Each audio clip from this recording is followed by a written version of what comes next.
Good morning. Can you hear me out there? Good. Nigel keeps encouraging me to wear one of the throat mics, but it doesn't feel right, so hopefully this will work. Jonah the Groaner. That's the title of this story in the Lion Storyteller Bible. And that's the one we use with Open the Book. It's a favourite story of the kids. It's a favourite story of mine because, crumbs, 20 plus years ago when Open the Book was just getting off the ground, Fiona and I and a couple of others, probably only about 10 of us, went to hear the two ladies who came up with the idea of Open the Book, trying to convince people it was a good idea. And the story they read to us was Jonah the Groaner. Why Jonah the Groaner? Well, the way Bob Hartman wrote the story is that he uses the word groan, groaning, groaned, right the way throughout the story. And what do you get the children in school to do? Every time it's Jonah groaned. As a book in the Bible, Jonah isn't very long. If you printed it out and put it onto A4, it'd probably cover 2 sheets of A4. It's got 4 chapters. On a chapter per sermon basis, this is good value for money. We're getting 4 sermons from it. So I'm in the unenviable position of drawing this series to a close. Dave Berry spoke about responding to God's call.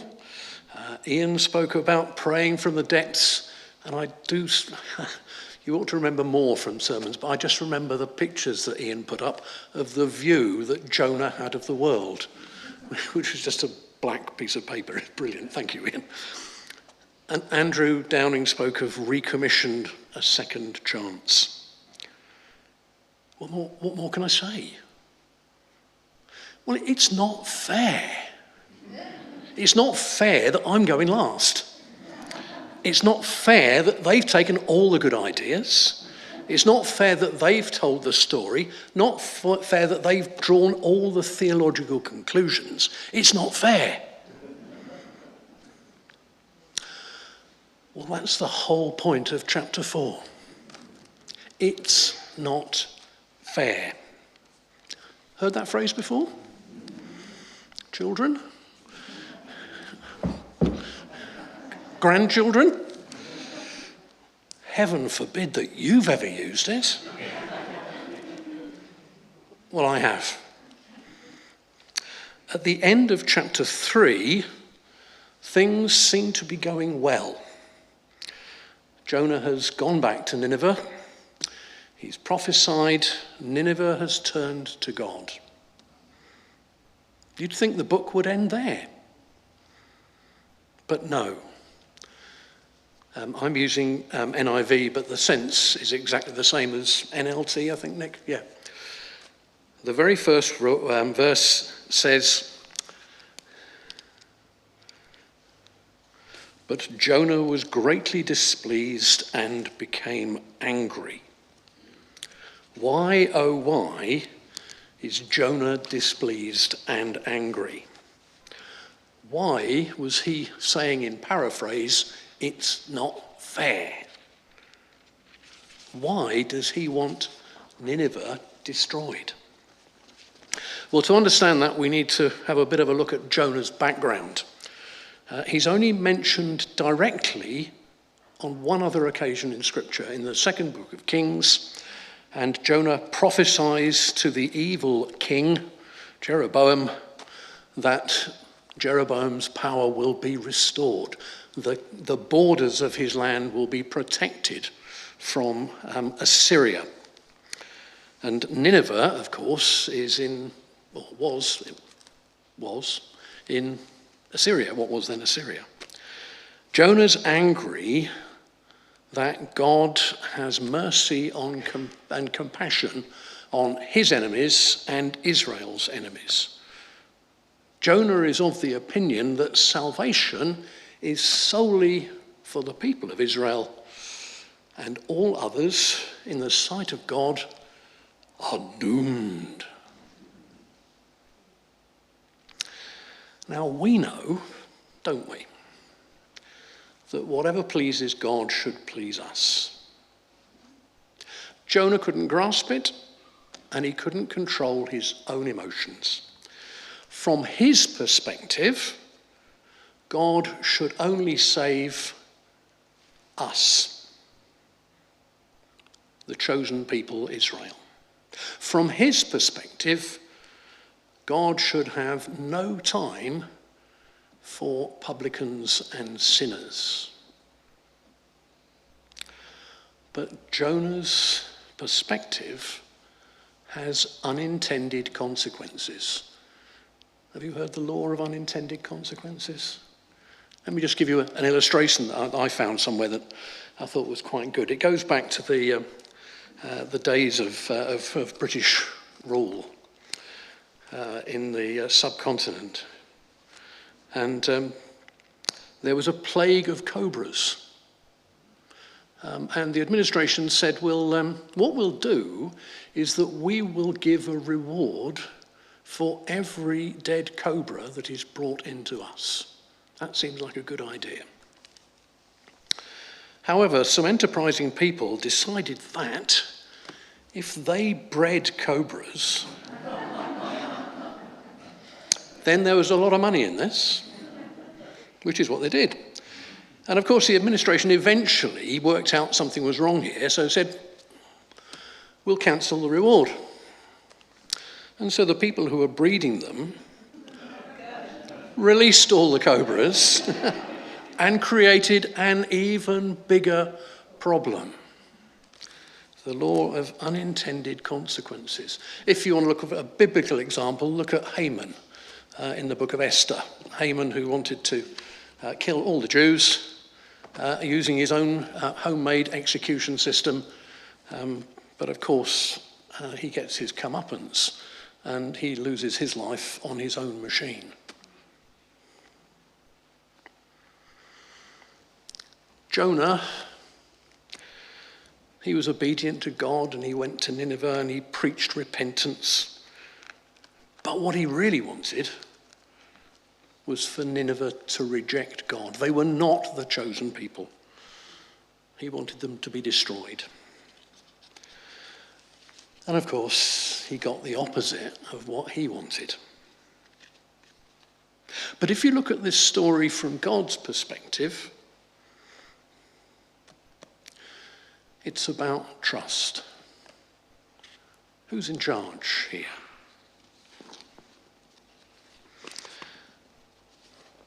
I remember when we were starting out on this series, I was talking to Dave Berry, and Dave said, I know you've got some commentaries on your shelves, Martin. Have you got a commentary on Jonah?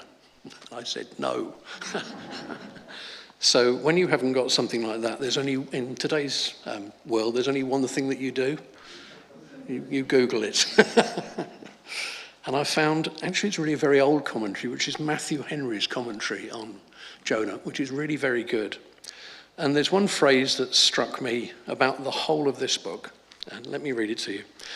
In the first chapter of Jonah, we have him fleeing from the face of God. Here in the last chapter, we have Jonah flying in the face of God. In chapter 4, Jonah is rueing the unintended consequence of Nineveh repenting. And in chapter 4, we also find some contrasts. We find a contrasting prayer.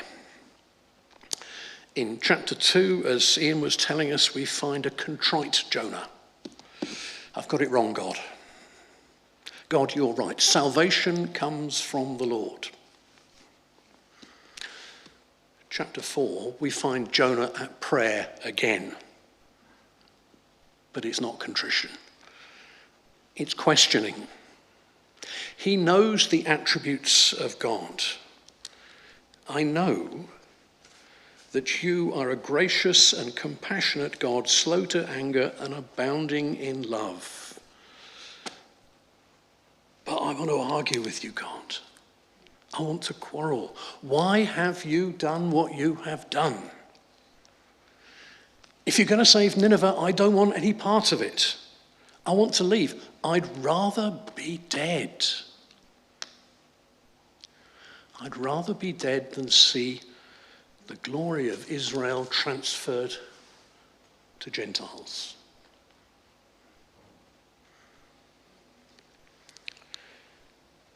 Take away my life. It's a bit like the toddler tantrum.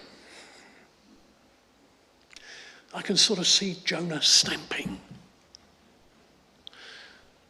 And often when you get that tantrum, well, the little ones, well, and the big ones, stomp off into the corner. That's what Jonah does. He stomps out of the city. He wants to see what's going to happen. He doesn't believe that what God has done is going to work. I don't want any part of it. So we've got these contrasting prayers. And throughout the book, we find contrasting people. At the beginning of the book, you've got the sailors, heathen bunch. But then they took Jonah, threw him overboard, and the raging sea grew calm.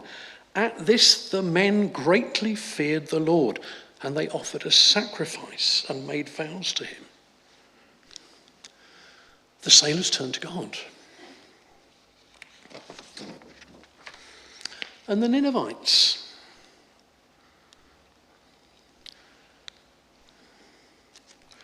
Chapter 3 and verse 5. The Ninevites believed in God. They declared a fast, all of them, from the greatest to the least. They put on sackcloth. The Ninevites turned to God. Not Jonah. He's so angry with God that he wants to die. Now, Lord, take away my life. Better for me to die than to live. Jonah has been given a task by God to bring salvation to Nineveh,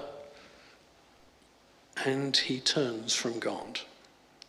He valued his reputation more than he did God's.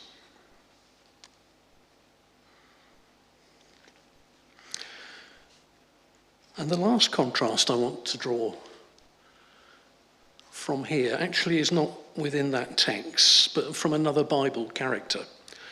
And for that, in a way, I'm very grateful to Peter Metcalf, and I did warn him of this beforehand, because in the very first week of this series, Peter was leading worship for us. And we all had a chuckle because, bless him, Peter kept saying Job instead of Jonah. Now, we don't remember that, do we? But Peter, bless you, thank you, because it made me reflect on those two contrasting characters. Both the books of Job and Jonah speak of arguments with God. But the reactions of Job and Jonah are as different as chalk and cheese. Jonah, God, you're wrong, and I'd rather be dead.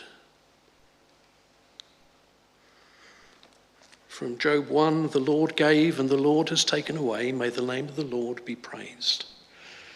And at the end of the book of Job, after the railings of Bildad the Shuhite and Elihu and all those, the conversation between Job and God. Job says, I know that you can do all things. No plan of yours can be thwarted. Surely I spoke of things I did not understand, things too wonderful for me to know. What a difference in perspective between Job, who realizes that he doesn't know the mind of God and never can, and Jonah, who thinks he knows it all. Thank you, Peter. So in my humble opinion, I think that chapter 4 is the most thought-provoking chapter of the lot. Apologies to Dave, Ian and Andrew. But in looking at my relationship with God, I think chapter 4's got a lot to say. It may be for the same for you as well. Let me pose to you a couple of the questions that it posed to me.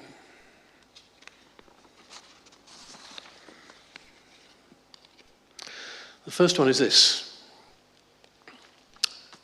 am I prejudiced? For sure, Jonah is. He thinks that salvation is for the people of God, Israel, exclusively. But in his heart, in his prayers, he's already said salvation comes from the Lord. He knows it in his heart, but he can't or he won't act it out. Am I prejudiced? Do I regard anyone as outside of the grace of God? In here, the answer has to be no. No one is outside the grace of God. But when I'm confronted by the addicted, the foul-mouthed, the aggressive, well, what then? Am I not a Jonah? How good am I at remembering the phrase that I used a few weeks back? You can choose your friends, but you can't choose your family. The second question is this: do I trust God? I'm not sure Jonah did. In chapter 4, he has a really good go at God. He says, this isn't the way I planned it. The Ninevites should have rejected my sermon. And by the way, I think it's one of the shortest sermons preached. I reckon it's 8 words. 40 more days and Nineveh will be overturned. So in 8 words, Jonah converts 150,000, the city of Nineveh. Anyway, the Ninevites should have rejected it. He just wants to curl up and die. He's had enough. They've hated the Assyrians forever. The Assyrians invaded, plundered, abused. Now, in 8 words, they change. God's plan was different. Jonah, I think, well, this suggests he didn't trust it.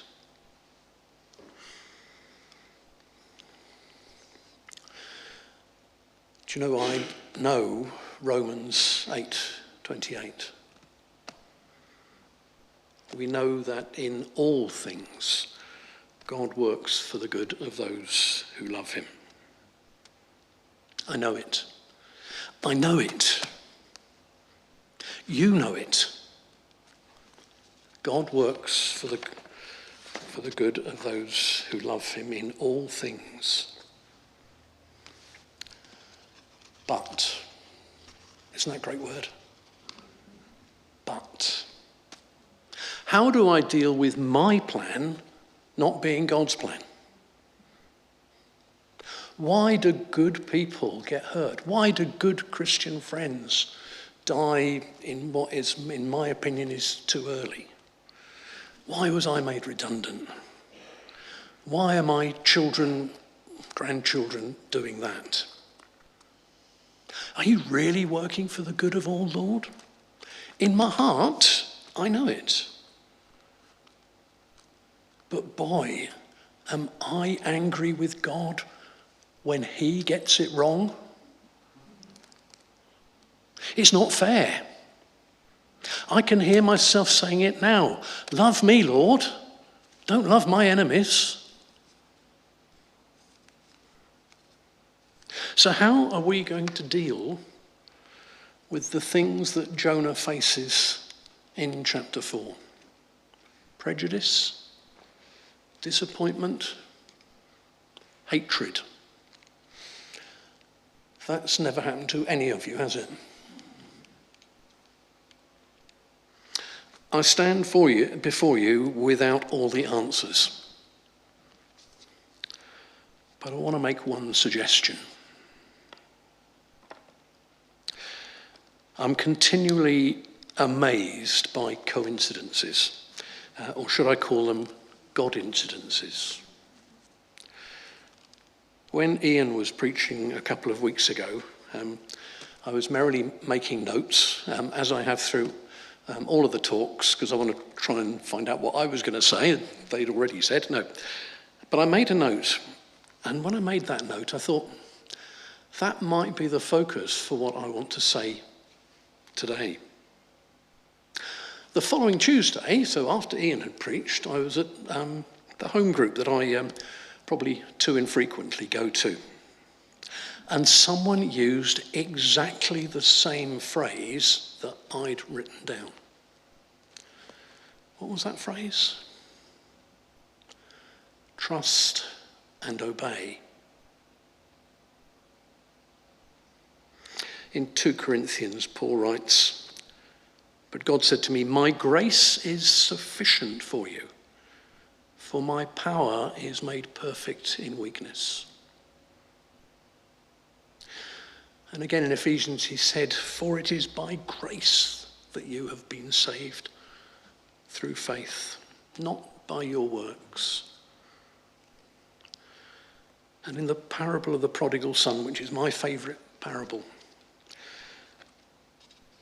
the elder son gets angry at the end. "My son," the father said, "you were always with me and everything I have is yours. But we had to celebrate and be glad because this brother of yours was dead and is alive again. He was lost and found." So Jonah should have been celebrating the salvation of the Ninevites. But Jonah, the book of Jonah, doesn't say anything. The last word is left with God, answering Jonah's anger. But we don't see or hear Jonah holding his hands up saying, "Lord, you're right."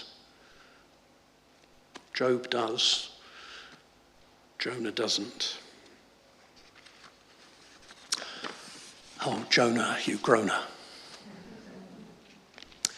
Your favourite song would have been "My Way." Well, it's not your way. It's God's way.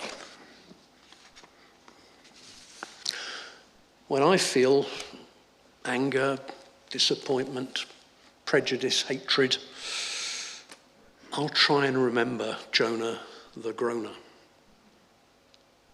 He prophesied reluctantly because he lost trust in God. His prayers were contrary because he didn't trust God. He thought God was wrong. Well, Jonah, my old mate, this should have been your song. It should be my song. It might even be your song. Trust and obey, for there's no other way to be happy in Jesus than to trust and obey.